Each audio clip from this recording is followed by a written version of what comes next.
मेरे क्लासमेट मुझे एक मिंट टैबलेट देता है, लेकिन इस बार मैं उसे खाने की बजाय सीधा कैंटीन के बड़े सूप वाले बर्तन में मिला देता हूँ ताकि पूरे स्कूल के 4,000 स्टूडेंट वही सूप पिए। ऐसा मैंने इसलिए किया क्योंकि मैं दोबारा जिंदगी जी रहा हूँ। पिछली जिंदगी में मेरे क्लासमेट गुयान जी के पास एक अजीब सिस्टम था। मैं जैसे ही उसकी दी हुई कोई भी चीज खाता या पीता, मेरे एग्जाम के नंबर अपने आप उसके पास चले जाते थे। वो एक बड़े अमीर घर का बेटा था।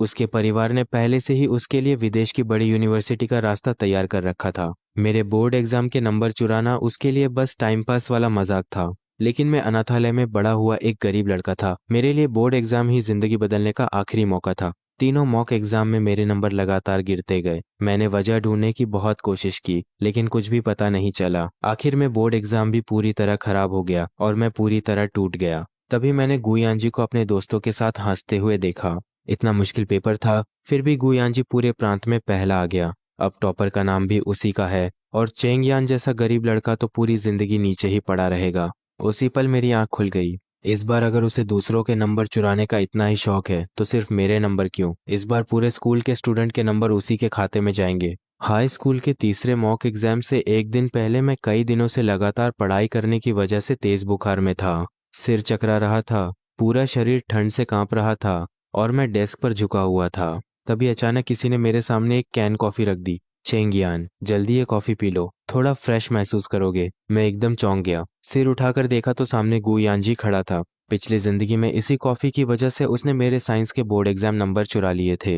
मैंने तुरंत उसे हटाने की कोशिश की, लेकिन आसपास के स्टूडेंट इकट्ठा हो गए। देखो, गुयान जी कितना अच्छा इंसान है, अपने क्लासमेट के लिए कॉफी भी लाया है। हाँ, चेंगियान जैसे गरीब लड़के के पास तो स्कूल क्लिनिक जाने के भी पैसे नहीं है। बीमार पड़ जाए तो देखने वाला भी कोई नहीं। अच्छा हुआ कि गुयान जी उसके साथ बैठता है, वरना इसका क्या होता। ये बातें सुनकर गुयान जी के चेहरे की मुस्कान और भी बड़ी हो गई। उसने आराम से कॉफी का कैन खोला और मुझे पकड़ाते हुए कहा कि जल्दी पी लो, ये मेरे पापा विदेश से खास कॉफी लाए हैं। ऐसी कॉफी तुम्हें पूरे देश में कहीं नहीं मिलेगी। उसी पल मुझे सब याद आ गया। तीसरे मॉक एग्जाम से पहले मैंने यही कॉफी पी थी, और उसी दिन से मेरी पूरी किस्मत बदल गई थी। मैं अनाथालय में पला बड़ा था। अच्छे लोगों की मदद और स्कॉलरशिप की वजह से ही इस अमीर बच्चों वाले प्राइवेट स्कूल में पढ़ पा रहा था। मेरे जैसे गरीब इंसान के लिए बोर्ड एग्जाम ही किस्मत बदलने का एकमात्र रास्ता था। 12वीं से पहले तक मैं हमेशा पूरे ग्रेड के टॉप 3 स्टूडेंट में रहता था। देश की सबसे बड़ी यूनिवर्सिटी में दाखिला लगभग पक्का था। मैं दिन रात मेहनत करता था, एक पल भी आराम नहीं करता था। बस यही सपना था कि इस गर्मी मुझे ऐसा एडमिशन लेटर मिले जो मेरी पूरी जिंदगी बदल दे। लेकिन तीसरे मॉक एग्जाम के बाद से मेरे नंबर लगातार गिरने लगे। रिजल्ट वाले दिन स्क्रीन पर दिख रहे 300 से थोड़ा ज्यादा नंबर मेरे दिल को धीरे धीरे तोड़ रहे थे। ऐसा लग रहा था जैसे कोई कुंद चाकू बार बार वार कर रहा हो। मैंने तुरंत अपनी आंसर शीट दोबारा चेक कराने की रिक्वेस्ट दी, लेकिन रिजल्ट में साफ लिखा था कि वो सारे बेवकूफ़ी वाले जवाब मैंने ही अपने हाथ से लिखे थे। सबसे डराने वाली बात तो अभी बाकी थी। एग्जाम हॉल की सीसीटीवी में साफ दिख रहा था कि साइंस का पेपर शुरू होने के सिर्फ आधे घंटे बाद ही मैं पेपर जमा करके बाहर निकल गया था। लेकिन मुझे तो साफ याद था कि मैंने हर सवाल आखिर तक ध्यान से हल किया था, आखिरी सेकंड तक अपनी आंसर शीट भी चेक की थी। फिर भी टीचर और बाकी स्टूडेंट एक ही बात बोल रहे थे। सबने अपनी आंखों से मुझे जल्दी पेपर जमा करके जाते हुए देखा था। मेरी यादें और सच एक दूसरे से बिल्कुल अलग थे। मैंने हार नहीं मानी, बार बार शिकायत की और जांच की मांग की, लेकिन हर बार वही रिजल्ट आया। धीरे धीरे टीचर भी यही समझने लगे कि शायद मेरा दिमाग खराब हो गया है। मरने के बाद जाकर मुझे सच्चाई पता चली। ये सब मेरे क्लासमेट गुयानजी के सिस्टम की वजह से हुआ था। मुझे अपने छीने हुए नंबर याद आते ही गुस्सा आ गया। मैंने उसके हाथ की कॉफी वापस उसकी तरफ ढकेल दी। मैं पहले ही बुखार की दवा खा चुका हूँ, अभी कॉफी पीऊंगा तो दवा पर असर पड़ सकता है। गुयानजी हंसते हुए बोला कि ऐसा भी क्या, मैंने तो तुम्हें बीमार देखकर खास तुम्हारे लिए ये प्रीमियम कॉफी लाई है। क्या इसे पीने से तुम्हारा यूनिवर्सिटी का सपना टूट जाएगा। उसकी बात सुनकर साफ लग रहा था कि वो मेरा मजाक उड़ा रहा है। आसपास के स्टूडेंट भी हंसने लगे। कोई बोला कि आज पता चला कॉफी पीने से बड़ी यूनिवर्सिटी में एडमिशन नहीं मिलता। दूसरा बोला कि ये तो स्कूल की दुकान से पानी तक नहीं खरीदता, दवा खरीदने के पैसे कहाँ से आ गए। एक और लड़का बोला कि असली बात तो ये है कि ये अपनी गरीबी की वजह से हीन भावना में जीता है, इसलिए गुयान जी की मदद भी नहीं ले रहा। गुयान जी ने किसी को नहीं रोका, वो बस मुस्कुराता रहा, जैसे बहुत बड़ा अच्छा इंसान हो। फिर उसने जबरदस्ती कॉफी मेरे हाथ में पकड़ाते हुए कहा कि चेंगियान, कल तीसरा मॉक एग्जाम है, जल्दी से पी लो। मैंने हाथ में पकड़ी कॉफी को देखा और अंदर से घिन महसूस हुई। अभी बोर्ड एग्जाम आने में समय था। मैं इस वक्त उससे खुलकर दुश्मनी नहीं कर सकता था। इस समय वो पूरी तैयारी में था, जबकि मुझे उसके सिस्टम के बारे में किसी को सबूत भी नहीं दिखा सकता था। अगर अभी उससे भिड़ गया तो पता नहीं बोर्ड एग्जाम से पहले वो मेरे खिलाफ और कौन सी चाल चल देता। मैंने अपनी मुट्ठी कस ली और बड़ी मुश्किल से खुद को रोका कि कॉफी उसी के चेहरे पर ना फेंक दूं। तभी मेरी नज़र नीचे स्कूल के मैदान की तरफ गई। एक लाल रंग का बैनर हवा में लहरा रहा था। मैंने ध्यान से पढ़ा। उस पर लिखा था कि सभी स्टूडेंट पूरे दम से बोर्ड एग्जाम की तैयारी करें और अपने सपने पूरे करें। उसी पल मेरे दिमाग में एक जबरदस्त आइडिया आया। अगर पूरे स्कूल के स्टूडेंट गुयान जी की दी हुई चीज खा या पी लें तो क्या सबके बोर्ड एग्जाम के नंबर भी उसी के पास चले जाएंगे? ये सोचते ही मैंने कॉफी दोनों हाथों से पकड़ ली। मैं मुस्कुराकर बोला, धन्यवाद गुयान जी, लेकिन अभी मेरा पेट ठीक नहीं है, थोड़ा अजीब लग रहा है, इसलिए अभी इसे नहीं पी सकता। लेकिन ये तुम्हारी तरफ से है, इसलिए मैं इसे बिल्कुल भी बर्बाद नहीं करूंगा। मैंने तुरंत कहा, झोलांग, क्या तुम ये कॉफी पीना चाहोगे? ये गुयान जी विदेश से खास कॉफी लाया है, सुना है इसे पीने से दिमाग बहुत फ्रेश रहता है। जोउलांग की पढ़ाई हमेशा मेरे बराबर रहती थी। उसके पिता हमारे स्कूल के प्रिंसिपल थे और उसके नाना का परिवार राजधानी में बहुत ताकतवर था, इसलिए स्कूल में कोई भी उससे पंगा लेने की हिम्मत नहीं करता था। जोउलांग ने कॉफी का कैन देखा और उसे लेने के लिए हाथ बढ़ाया ही था कि तभी गुयानजी जोर से चिल्ला पड़ा। उसकी आवाज इतनी तेज थी कि आसपास खड़े सभी स्टूडेंट चौंक गए। जब उसने मेरी हैरान नजर देखी तो तुरंत बात संभालते हुए बोला, चेंग यान, जोउलांग को शायद कैफीन से एलर्जी है, अगर उसने ये पी ली तो कहीं तबीयत खराब ना हो जाए। जोउलांग ने इंग्रेडिएंट्स पढ़े और आराम से बोला, कोई बात नहीं, मुझे सिर्फ घटिया कॉफी से दिक्कत होती है, ये तो नेचुरल है, इससे कुछ नहीं होगा। ये सुनते ही गुयांजी के चेहरे पर घबराहट साफ दिखने लगी। लेकिन तभी हु आगे आया और उसने झटके से कॉफी मेरे हाथ से छीन ली। वो गुस्से में बोला, ये कॉफी गुयांजी ने खास तुम्हारे लिए लाई है, तुम खुद नहीं पीना चाहते तो मत पियो, लेकिन उसकी चीज किसी और को देकर एहसान क्यों दिखा रहे हो? उसकी बातें बेहद बुरी थीं। झोलांग का चेहरा तुरंत उतर गया। उसने आंखें घुमाई और बिना कुछ बोले वहां से हट गया। लेकिन मुझे अपना जवाब मिल चुका था। यानी गु यांजी की दी हुई चीज अगर कोई दूसरा भी खाए या पिए तो उसके नंबर भी उसी सिस्टम में चले जाएंगे।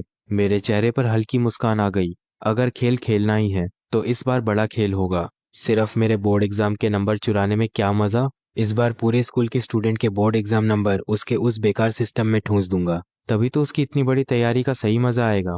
मैंने मन ही मन अपना प्लान पक्का कर लिया और दोबारा कॉफी लेने का नाटक करने ही वाला था कि तभी गुयांजी फिर बोला, चेंगियान, अगर पेट ठीक नहीं है तो कॉफी मत पियो, मेरे पास मिंट टैबलेट भी है, ये खा लो, इससे दिमाग फ्रेश रहेगा। उसकी इतनी ज्यादा परवाह देखकर आसपास के स्टूडेंट फिर उसकी तारीफ करने लगे। गुयांजी कितना अच्छा इंसान है, अपने क्लासमेट का कितना ख्याल रखता है। सच में चेंगयान की किस्मत अच्छी है जो उसे ऐसा क्लासमेट मिला। सबकी तारीफ सुनकर गु यानजी के होठों पर मुस्कान और गहरी हो गई। वो बड़े प्यार से बोला, मैं तो बस इतना चाहता हूँ कि चेंग यान बीमार होने की वजह से एग्जाम में पीछे ना रह जाए। आखिर वो हमारी पूरी क्लास की उम्मीद है, इसलिए उसका थोड़ा ज्यादा ध्यान रखना तो बनता है। उसका ये नकली चेहरा देखकर मुझे पिछली जिंदगी की एक बात याद आ गई। मरने के बाद मैंने गलती से उसकी और हु की बातचीत सुन ली थी। वो उसकी चापलूसी करते हुए कह रहा था कि पूरे प्रांत का टॉपर बनना सच में कमाल की बात है। लेकिन गोयांजी बस हंस रहा था। उसने आराम से सिगरेट का कश लिया और बोला, वैसे भी मुझे विदेश जाकर अपना करियर बनाना है, देश के इन नंबरों की मुझे कोई परवाह नहीं। टॉपर का टाइटल बस सुनने में अच्छा लगता है। सच कहूं तो मैं सिर्फ उस गरीब लड़के से खेलना चाहता था। हर दिन किताबें पकड़कर खुद को बड़ा महान समझता था, उसे देखकर ही चिढ़ होती थी। अब देखो, मैंने उसकी पूरी जिंदगी बर्बाद कर दी। कूड़ा तो आखिर कूड़ा ही होता है, उसकी जगह हमेशा कूड़ेदान में ही होती है। उसकी बातें सुनकर मुझे हंसी भी आई और गुस्सा भी। सिर्फ मेरा मजाक उड़ाने के लिए उसने अपना सिस्टम इस्तेमाल किया और मेरी पूरी जिंदगी बर्बाद कर दी। इस बार मैंने मना नहीं किया। मैंने मिंट टैबलेट ले ली और ऐसे ही अपनी जेब में रख ली। ये देखकर गुयांजी तुरंत भौहें चढ़ाकर बोला, चेंगियान, तुम्हारा सिर घूम रहा है ना, फिर तुमने मिंट क्यों नहीं खाई? मैंने जम्हाई लेते हुए कहा, अभी बहुत नींद आ रही है, पहले थोड़ा सो लेता हूँ, बाद में खा लूंगा। ये सुनते ही वो बेचैन हो गया। आखिर एक छोटी सी मिंट जेब में चली जाए तो उसे कैसे पता चलता कि मैंने सच में खाई भी है या नहीं। वो तुरंत बोला, तुम्हारा सिर तो अभी डेस्क पर गिरने वाला है, अभी खा लो, इसमें विटामिन भी है, सर्दी में फायदा करेगा, नहीं तो क्लास में सो जाओगे। वो इतनी अच्छी एक्टिंग कर रहा था कि कोई भी धोखा खा जाए। पीछे बैठे स्टूडेंट फिर बातें बनाने लगे, अरे सिर्फ एक मिनट ही तो है, क्या इसे खाने से मर जाएगा? मुझे तो लगता है इसे हर किसी पर शक रहता है, कोई इसकी मदद करे फिर भी इसे उसकी कद्र नहीं होती। ऐसा ही रहा तो पूरी जिंदगी गरीब ही रहेगा। उनकी बातें कानों में मक्खियों की तरह गूंज रही थी। क्या सिर्फ 2 मिनट दे देने से कोई मेरा भगवान बन जाता है? क्या मुझे कुत्ते की तरह उसकी तरफ पूंछ हिलाकर एहसान मानना चाहिए? क्या सिर्फ गरीब होने की वजह से लोग बिना सच जाने मुझे ही गलत ठहराएंगे? मेरे हाथ ठंडे पड़ चुके थे, लेकिन मैंने अपने चेहरे पर कुछ भी नहीं आने दिया। तभी हू फिर आगे आया। वो ऊंची आवाज में बोला, कॉफी भी नहीं पी, मिंट भी नहीं खा रहे? क्या तुम्हें गुयांजी से कोई दिक्कत है? जानबूझकर उससे पंगा ले रहे हो? उसने जोर से कुर्सी खींची और अकड़कर मेरे सामने खड़ा हो गया। अब पूरी क्लास मुझे ऐसे घूर रही थी जैसे गलती मेरी ही हो। मैंने कुछ सेकंड चुपचाप सोचा, फिर मैंने जेब से मिंट निकाली, सबके सामने उसका रैपर खोला और उसे मुंह में डाल लिया। गुयांजी मुस्कुराकर बोला, बस अब ठीक है, अब तो दिमाग फ्रेश लग रहा होगा। मैंने भी मुस्कुराकर जवाब दिया, धन्यवाद, सच में अब पहले से काफी अच्छा महसूस हो रहा है। उसने अपनी आंखों से मुझे मिंट निगलते हुए देखा, फिर पूरी तरह संतुष्ट होकर क्लास से बाहर चला गया।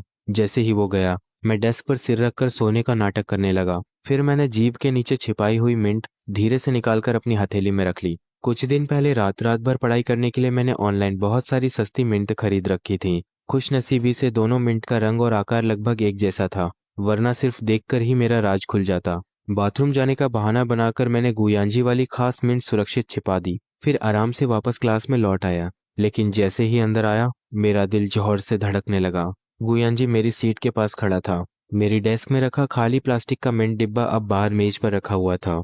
तभी हू ने पीछे मुड़कर मुझे देखा और चुपके से गुयांजी को इशारा किया। गुयांजी तुरंत पलटा। उसका चेहरा इतना काला पड़ चुका था कि लग रहा था अभी फट पड़ेगा। वो ठंडी आवाज में बोला, चेंगयान, ये मिंट का डिब्बा तुमने पहले से खरीद रखा था? मेरा दिल बैठ गया। मैं धीरे धीरे उसके पास गया और दिमाग तेजी से सोचने लगा, आखिर उसे अचानक मेरी डेस्क टटोलने की जरूरत क्यों पड़ी। तभी हू ने अचानक अपना गिलास घुमाया।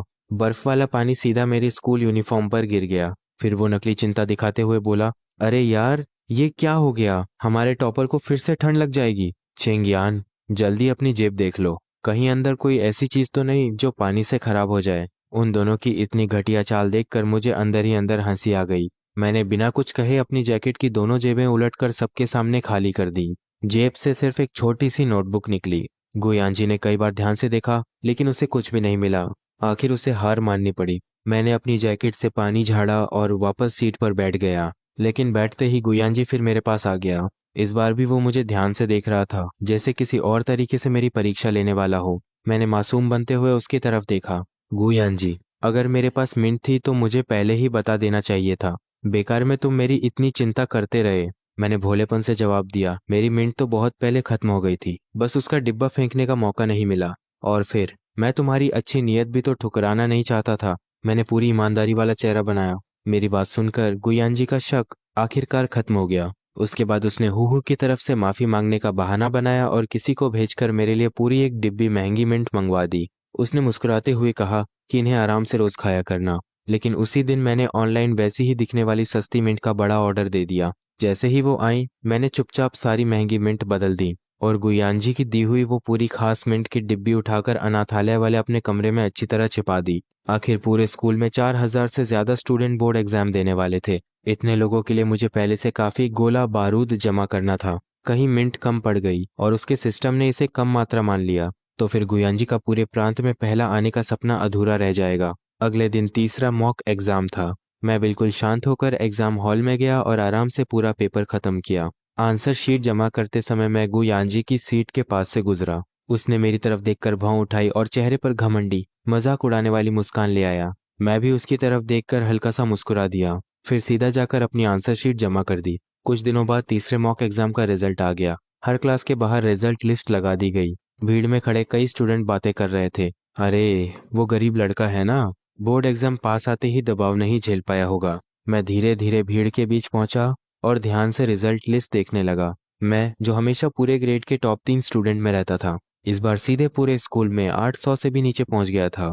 मैंने अपने होंठ जोर से दबा लिए, चेहरे पर ऐसा दिखाया जैसे मेरी पूरी दुनिया ही टूट गई हो। आंखें लाल हो गईं। मैं चुपचाप भीड़ से निकला और बहुत भारी कदमों से अपनी सीट पर जाकर बैठ गया। कुछ देर बाद गुयांजी भी क्लास में लौटा, लेकिन इस बार उसका चेहरा बिल्कुल काला पड़ चुका था। वो तेजी से मेरी डेस्क तक आया और जोर से हाथ मारकर बोला, चेंगयान, इस बार साइंस में तुम्हारे कितने नंबर आए? मैंने चुपके से अपनी जांघ जोर से दबा ली। दर्द की वजह से आंखों में तुरंत आंसू आ गए। मैं कांपती आवाज में बोला, गुयान जी, इस बार मैं बुरी तरह फेल हो गया। एग्जाम के वक्त बुखार इतना तेज था कि मेरा दिमाग ही काम नहीं कर रहा था, इसलिए मैंने कई सवाल भी गलत कर दिए। इतना कहते कहते मैंने सिर नीचे झुका लिया और जोर जोर से रोने का नाटक करने लगा। क्लास के स्टूडेंट भी आपस में बातें करने लगे। इस बार चैंगियान सच में बुरी तरह गिर गया। पूरे स्कूल में 800 से ऊपर रैंक आई है और गुयान जी की भी लगभग यही रैंक है। ये सुनते ही गुयान जी एकदम सन्न रह गया। मैंने अपना चेहरा बाजू में छिपा लिया ताकि मेरी हंसी किसी को दिखाई न दे। असल में मैंने उसकी दी हुई मिंट कभी खाई ही नहीं थी, इसलिए उसका सिस्टम मेरे ऊपर चला ही नहीं। लेकिन उसे शक ना हो इसलिए मैंने जानबूझकर सारे एमसीक्यू गलत भर दिए। बड़े सवालों का आधा हिस्सा भी खाली छोड़ दिया। मैंने अपनी रैंक जानबूझकर 800 से नीचे गिरा दी। और गु यान जी, उसकी असली पढ़ाई तो पहले से ही बहुत खराब थी। बिना सिस्टम के उसकी असली रैंक भी 800 के आसपास ही आती थी। अब हमारी रैंक एक जैसी हो गई थी। इस तरह उसका सिस्टम फेल होने की बात पूरी तरह छिप गई। गुयान जी ने गहरी सांस ली और बोला, बस अब मत रो। बीमार होने की वजह से इस बार खराब हो गया तो क्या हुआ? अभी बोर्ड एग्जाम में समय है, तब तक अपनी सेहत ठीक कर लो, फिर जरूर अच्छा स्कोर आएगा। मैंने मन ही मन रहत की सांस ली। मुझे समझ आ गया कि यह मूर्ख पूरी तरह मेरे जाल में फंस चुका है। मैंने आंसू पोंछने का नाटक किया और उसके चेहरे पर छिपी हुई खुशी को अनदेखा कर दिया। फिर धीरे से बोला, गुयान जी, तुम सच में बहुत अच्छे इंसान हो। तुम्हारा अपना रिजल्ट भी अच्छा नहीं आया, फिर भी मुझे ही दिलासा दे रहे हो। ये सुनते ही उसके होंठ हल्के से फड़क गए। उसने बस एक बनावटी सी आवाज निकाली और बिना कुछ बोले अपनी सीट पर जाकर बैठ गया। बोर्ड एग्जाम में अब सिर्फ 15 दिन बचे थे। शायद उसे पूरा यकीन चाहिए था कि उसका सिस्टम इस बार जरूर काम करे, इसलिए वो हर रोज मेरे लिए नई नई चीजें लाने लगा। कभी महंगा प्रोटीन बार तो कभी विदेश से मंगाया हुआ फिश ऑयल। लेकिन मैं उन सबको चुपचाप पीसकर पाउडर बना देता और अलग से जमा करता रहता। हमारे स्कूल में बोर्ड एग्जाम देने वाले स्टूडेंट के लिए हर दोपहर कैंटीन में एक बड़ी कढ़ाई में मुफ्त सूप बनाया जाता था। मैं कैंटीन के पीछे पार्ट टाइम काम करता था ताकि अपने रहने का खर्च निकाल सकूं। मेरे लिए इससे अच्छा मौका हो ही नहीं सकता था। जब मैं कैंटीन पहुंचा तब वहां की आंटियां बड़े बड़े सूप के बर्तनों में खाना बना रही थी। गर्म सूप से लगातार भाप निकल रही थी। मैंने तुरंत कहा, ली आंटी, आप लोग बाकी काम कर लीजिए, आज सूप मैं बांट देता हूँ। मैंने जल्दी से बड़ा स्टील का करछुल हाथ में ले लिया। भाप की आड़ में मैंने अपनी बाजू में छिपा हुआ छोटा जिप बैग निकाल लिया। उसके अंदर पिछले 15 दिनों से जमा किया हुआ पाउडर था। गुयान की दी हुई सारी मिंट और प्रोटीन बार मैंने पीसकर उसी में रखी थी। मैंने करछुल से सूप हिलाना शुरू किया। उसी समय बड़ी सफाई से पूरा पाउडर उबलते हुए सूप में मिला दिया। तेज गर्मी की वजह से वो एक पल में घुल गया। ना कोई झाग बना, ना किसी को जरा भी शक हुआ। खाना बांटने के बाद मैं अपनी प्लेट लेकर बाहर निकला। तभी सामने गुयान जी दिख गया। मैं मुस्कुराकर बोला, गुयान जी, आज कैंटीन का सूप बड़ा स्वादिष्ट बना है, एक कटोरा ले लो, बोर्ड एग्जाम से पहले थोड़ा शुभ भी हो जाएगा। उसने नाक सिकोड़ ली, फिर सूप की लाइन में लगे स्टूडेंट को देखकर तिरस्कार से हंस पड़ा। वो बोला, ऐसा मुफ्त का घटिया खाना सिर्फ तुम जैसे गरीब लोग ही खजाना समझकर खाते हो। इतना कहकर उसने अपनी घड़ी की तरफ देखा और हू हू के साथ स्कूल के गेट की तरफ चल पड़ा। उनके घर का प्राइवेट शेफ उनके लिए जापानी खाना लेकर आने वाला था। और उसी समय कैंटीन के अंदर मौजूद लगभग सभी बोर्ड एग्जाम स्टूडेंट आराम से वही सूप पी रहे थे। बोर्ड एग्जाम खत्म होने के बाद स्कूल के बाहर गुयांजी ने हंसते हुए पूछा, चैंग यान, क्या लगता है किसी अच्छी यूनिवर्सिटी में एडमिशन मिल जाएगा? मैंने हल्की मुस्कान के साथ जवाब दिया, अगर सब ठीक रहा तो शायद पूरे प्रांत का टॉपर मैं ही बनूंगा। मेरी बात सुनते ही गुयांजी और उसके पीछे खड़ा हु जोर जोर से हंसने लगे। उनकी हंसी इतनी तेज थी कि आसपास खड़े दूसरे पेरेंट्स भी हमारी तरफ देखने लगे। हु हंसते हुए बोला, अच्छा, अगर तुम सच में पूरे प्रांत के टॉपर बन गए तो रिजल्ट वाले दिन मैं खुद तुम्हारे लिए बड़ा सा बैनर लेकर आऊंगा। गुयान जी हंसते हंसते आंसू निकालने लगा। फिर उसकी रोल्स रॉयस आई और वो उसमें बैठकर वहां से निकल गया। मैं वहीं खड़ा हल्का सा मुस्कुराया। बस यही उम्मीद कर रहा था कि रिजल्ट वाले दिन वो पूरे स्कूल की तरफ से मिलने वाले इस तोहफे को सहन कर पाए। बोर्ड एग्जाम खत्म होने के बाद गुयान जी ने कभी भी क्लास के ग्रुप चैट में कोई मैसेज नहीं भेजा। वैसे भी अब उसे विदेश की यूनिवर्सिटी से ऑफर मिल चुका था। उसने मेरे जैसे गरीब स्टूडेंट से दोस्ती सिर्फ इसलिए की थी ताकि अपने सिस्टम को टेस्ट कर सके और अपनी घटिया खुशी पूरी कर सके। मैंने भी उसकी तरफ ध्यान देना छोड़ दिया। शहर की एक कन्वीनियंस स्टोर में रात की पार्ट टाइम नौकरी पकड़ ली। दिन में आराम करता और रात को कैशियर बनकर काम करता। जो पैसे मिलते उन्हें आगे की पढ़ाई के लिए बचाता रहता। साथ ही उस बड़े धमाके का इंतजार भी कर रहा था। कुछ दिनों बाद पूरे इंटरनेट पर सिर्फ एक ही खबर छाई हुई थी। पूर्वी जियांग प्रांत का बोर्ड एग्जाम रिजल्ट अभी तक जारी नहीं हुआ था। दूसरे सभी प्रांतों में रिजल्ट आ चुके थे। कहीं लोग अपनी अच्छी रैंक शेयर कर रहे थे तो कहीं खुशी की पोस्ट लगातार वायरल हो रही थी। लेकिन हमारे प्रांत की ऑफिशियल वेबसाइट पर हर बार सिर्फ एक ही लाइन दिखाई देती थी, सिस्टम एरर। 2 पूरे दिन तक यही चलता रहा। ट्रेंडिंग में भी सिर्फ इसी खबर की चर्चा थी। हर फोरम पर लोग बहस कर रहे थे कि आखिर रिजल्ट आने में इतनी देर क्यों हो रही है। मैं रात की शिफ्ट में आराम से काउंटर पर बैठा ये सारी खबरें देख रहा था। फिर मैंने फ्रिज से एक ठंडी कोला निकाली और धीरे धीरे पीने लगा। सब कुछ बिल्कुल मेरे प्लान के मुताबिक चल रहा था। करीब 15 दिन बाद एक सुबह मेरे पास पुलिस स्टेशन से फोन आया। फोन करने वाले पुलिस ऑफिसर ने कहा कि मुझे तुरंत ब्लू वाइन प्राइवेट स्कूल के ऑडिटोरियम पहुंचना होगा। गाँव रिजल्ट से जुड़ा एक बेहद असामान्य मामला सामने आया है, इसलिए सभी स्टूडेंट को वहां बुलाया गया है।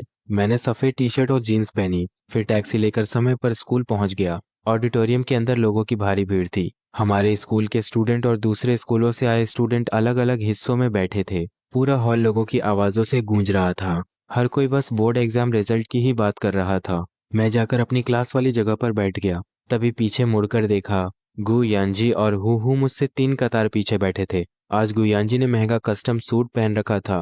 बाल भी खास तरीके से सेट किए हुए थे।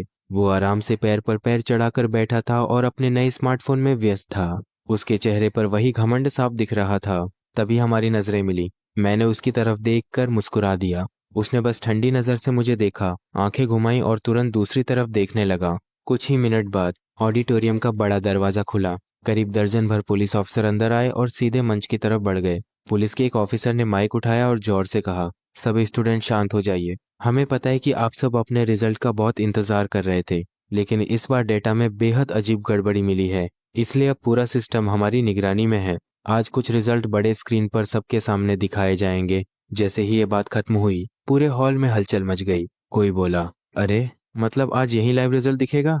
दूसरा घबराकर बोला, अगर नंबर खराब आए तो सबके सामने बेइज्जती हो जाएगी। लेकिन पुलिस ने किसी की बात पर ध्यान नहीं दिया। अगले ही पल विशाल स्क्रीन जल उठी। उस पर एक साथ 20 स्टूडेंट की जानकारी दिखाई देने लगी, नाम, एडमिट कार्ड नंबर और कुल नंबर। लेकिन जैसे ही सबने नंबर देखे, पूरा हॉल एक पल के लिए बिल्कुल शांत हो गया। फिर अचानक किसी की चीख गूंज उठी, ये कैसे हो सकता है? मैं तो हमेशा 600 से ऊपर नंबर लाता हूँ, फिर इस बार सिर्फ 250, कैसे? बस यही एक चीख पूरे हॉल में आग की तरह फैल गई। स्क्रीन हर 2 सेकंड में नए 20 नाम दिखा रही थी, लेकिन चाहे टॉपर हो, औसत स्टूडेंट हो या फिर कभी पढ़ाई न करने वाला लड़का, हर किसी के सामने सिर्फ एक ही नंबर लिखा था, 250। फिर अगले 20 नाम, फिर वही 250, फिर अगले, फिर भी 250। ऐसा लग रहा था जैसे किसी ने एक ही स्कोर कॉपी करके सबके नाम के सामने चिपका दिया हो। हजारों स्टूडेंट वहीं टूट गए। कोई रोने लगा, कोई चिल्लाने लगा। पूरा ऑडिटोरियम चीखों से गूंज उठा।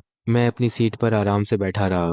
मेरे होठों पर हल्की सी मुस्कान थी। 4000 स्टूडेंट के बोर्ड एग्जाम स्कोर एक साथ उस सिस्टम में घुस गए थे। इतना ज्यादा डाटा आने की वजह से पूरा सिस्टम अटक गया और आखिर में सभी के नंबर सिर्फ एक ही जगह पर अटक गए, 250। यही था वो तोहफा जो पूरे स्कूल ने मिलकर गुयानजी को दिया था। अब गुयानजी के चेहरे पर पहले वाला घमंड कहीं नहीं था। उसने दोनों हाथ आगे वाली सीट पर टिकाए हुए थे। उसकी आंखें डर से बाहर निकलने वाली थीं।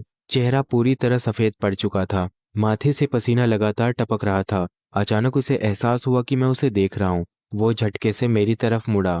उसकी आंखों में ऐसा गुस्सा था जैसे मुझे वहीं मार डालेगा। लेकिन मैं बिल्कुल नहीं डरा। मैंने भी उसकी आंखों में सीधा देखा। अगले ही पल उसका पूरा शरीर बुरी तरह कांप उठा। उसकी आंखों का घमंड पूरी तरह गायब हो चुका था। अब वहां सिर्फ डर, घबराहट और मेरे लिए जहरीली नफरत बची थी। उसके पैरों ने जवाब दे दिया। वो धड़ाम से वापस अपनी कुर्सी पर गिर पड़ा। मैं उसे ठंडी नजरों से देखता रहा। उसे लगता था उसका सिस्टम दुनिया का सबसे ताकतवर सिस्टम है। लेकिन जब एक साथ 4000 स्टूडेंट का स्कोर डाटा जबरदस्ती उसके सिस्टम में घुसा, तो इतना बड़ा डेटा ओवरलोड वो भी नहीं संभाल पाया। आखिरकार उसका सिस्टम पूरी तरह क्रैश हो गया। बड़े स्क्रीन पर नाम लगभग आधे घंटे तक चलते रहे। लेकिन एक बात सबसे अजीब थी, इतनी देर में ना मेरा नाम आया और ना ही गुयानजी का। कुछ देर बाद पुलिस के ऑफिसर ने फिर माइक उठाया। उन्होंने गंभीर आवाज में कहा, इस बार बोर्ड एग्जाम रिजल्ट में हुई इस बड़ी गड़बड़ी के मामले में हमें कुछ अहम सुराग मिले हैं। सच्चाई तक पहुंचने के लिए अब हम कुछ लोगों को यहीं से पूछताछ के लिए अलग ले जाएंगे। जब पुलिस ने 3 नाम पुकारे, गु यानछी, हु और चेंग यान, पूरा ऑडिटोरियम एकदम शांत हो गया। मैं बिना घबराए अपनी सीट से उठा और साइड वाले पूछताछ वाले कमरे की तरफ चल पड़ा। रास्ते में मेरी मुलाकात गु यानजी से हुई। 2 पुलिस ऑफिसर उसे दोनों तरफ से पकड़ कर ला रहे थे। जैसे ही उसने मुझे देखा, वो पागल कुत्ते की तरह मेरी तरफ झपटा, दांत भींचकर धीरे से गुर्राया, ये सब तुमने किया है। तुम ही हो जिसने मुझे फंसाया, हरामी। मैं बस हल्का सा एक कदम पीछे हट गया। उसकी थूक की बूंदें भी मुझ तक नहीं पहुंचने दी। फिर अपने कंधे से ऐसे धूल झाड़ी जैसे कुछ हुआ ही ना हो। मैंने उसे एक शब्द भी नहीं कहा, सीधा पुलिस के साथ कमरे के अंदर चला गया। मेरे लिए उसे गाली देना जरूरी नहीं था। जो होने वाला था वो उसे किसी भी गाली से ज्यादा तोड़ने वाला था। कमरे के अंदर बैठते ही मैंने पुलिस से कहा, पिछले 6 महीनों से मेरा क्लासमेट गुयांजी अजीब अजीब बातें करता था। बोर्ड एग्जाम से एक दिन पहले उसने मेरे मुंह पर कहा था कि मेरे सारे नंबर पहले से ही उसके हैं, और वो मुझे बार बार अलग अलग दवाइयां और मिंट जैसी चीजें खाने के लिए मजबूर करता था। एक ऑफिसर ने कहा, उसने जो कुछ कहा था हमें बिल्कुल वैसे ही बताइए। मैंने सिर हिलाया और बोला, एक दिन वो हु से बात कर रहा था। वो बड़े घमंड से कह रहा था कि उसके पास एक सिस्टम है, जो भी उसकी दी हुई चीज खाएगा उसके स्कोर अपने आप उसके पास आ जाएंगे। जैसे ही दोनों ऑफिसर ने सिस्टम शब्द सुना, दोनों एक पल के लिए रुक गए। फिर उन्होंने तुरंत अपनी रिपोर्ट में तेजी से सब लिखना शुरू कर दिया। कुछ देर बाद उन्होंने मुझसे कहा, चेंग यान, तुम्हारी दी हुई जानकारी बहुत अहम है, अब तुम बाहर जाकर इंतजार करो। मैं चुपचाप बाहर आ गया। लेकिन कुछ ही सेकंड बाद अंदर से गुयान जी की पागलों जैसी चीख सुनाई दी। उसकी आवाज इतनी तेज थी कि बाहर खड़े पुलिस वाले और वहां से गुजर रहे टीचर भी एक पल के लिए रुक गए। फिर अचानक अंदर पूरी तरह सन्नाटा छा गया। शायद उसे आखिर समझ आ गया था। उसे लगा था कि उसने सिर्फ मेरे ऊपर सिस्टम चलाया है, लेकिन वो कभी सोच भी नहीं सकता था कि 4,000 स्टूडेंट का स्कोर डेटा एक साथ उसके सिस्टम में घुस जाएगा। उसी डाटा ओवरलोड ने उसके पूरे सिस्टम को उड़ा दिया था। तभी अचानक हु भागता हुआ बाहर आया। वो सीधे पुलिस के सामने घुटनों के बल गिर पड़ा, रोते हुए चिल्लाने लगा, सर मैं सब बताऊंगा। मैं गुयांजी की शिकायत करता हूँ। उसके पास कोई राक्षसी सिस्टम है। वो हमें अपनी चीजें खिलाता था और हमारे स्कोर चुरा लेता था। मैं गवाही दूंगा, मैंने खुद उसके मुंह से सुना है। उसके नंबर वो चुरा सकता है। जो हु पहले उसकी परछाई बनकर घूमता था, अब अपने 250 नंबर वापस पाने के लिए उसी का सबसे बड़ा गवाह बन गया। उसने गुयांजी का एक एक राज पुलिस के सामने खोल दिया। अगले ही पल बगल वाले कमरे से गुयांजी की डरावनी चीख पूरे भवन में गूंज उठी। अब मामला इंसानों की समझ से बाहर जा चुका था।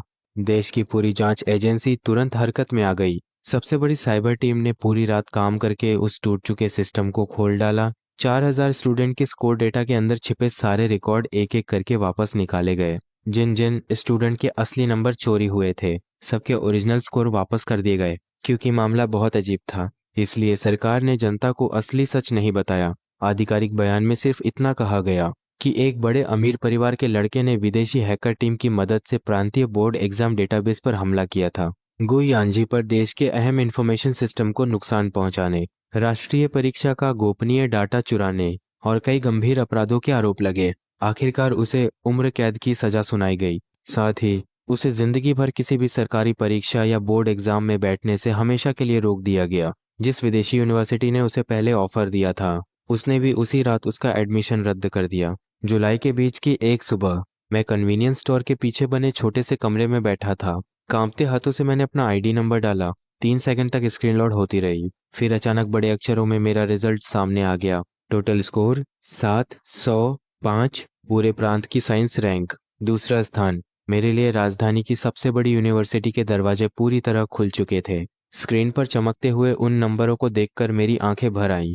गर्म आंसू धीरे धीरे मेरे हाथों पर गिरने लगे। पिछली जिंदगी में सड़क पर मरते वक्त जो दर्द, जो बेबसी, जो पछतावा मेरे साथ रह गया था, इस जिंदगी में मैंने सब वापस जीत लिया था। तभी अनाथालय की दादी माँ का वीडियो कॉल आया। उनके चेहरे की मुस्कान रुक ही नहीं रही थी। दोपहर की धूप मेज पर रखे एडमिशन लेटर पर पड़ रही थी। उस पर बड़े सुनहरे अक्षरों में लिखा था, इंपीरियल यूनिवर्सिटी।